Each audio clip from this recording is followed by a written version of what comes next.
Hello, welcome again. In this video, I'm going to discuss why the OpenAPI generators are bad. So what Emi does is its definition, which generates a backend and the front end. Now, at this moment, it's only JavaScript, but it will be added that there will be a Go and the next move, Swift and Kotlin. And the third moves, Swift and Kotlin for the front, Go mostly for the backend. And what the issue is with the OpenAPI generator is it's like using a definition which is supposed to be documentation as an initial step. So OpenAPI is an outcome of project, not a starting point. So when you build something completely, it's meant to document that, not that you go and define something and then generate code out of it. This is not the initial intention. This is not what is in the standard. I think it has a lack of exact data types. Nullability are not first-class citizens, so it's not designed based on a specific language versus the Firebug and Emi. They're designed based on the Go types, which are very like a specific and type safe. Rather, is but general data type. And then you can say, yeah, we can do it with the metadata and all of those things. But in practice, I have never seen any project which is doing it because it's not first-class citizen.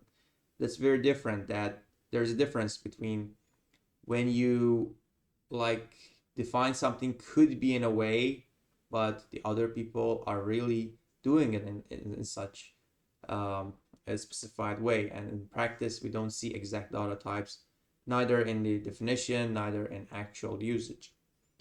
It lacks of an enveloping system, so you will see in Emi what the envelopes are, and I think that's a very good thing that we have an enveloping system, and then if you have lists, we can have a signature for all of them to obey one. Again, you could argue that you could do that in a way, but in practice, it doesn't exist. Custom data types are also a challenge. So let's say you want to have a money type, which is a class, often in JavaScript or any other language.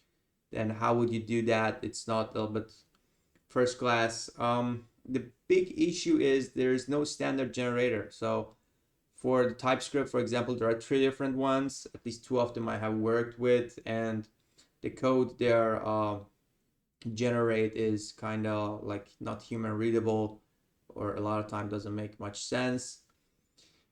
The definition doesn't allow for more details such as messages, database structures, queries, tasks, WebSockets, and depth.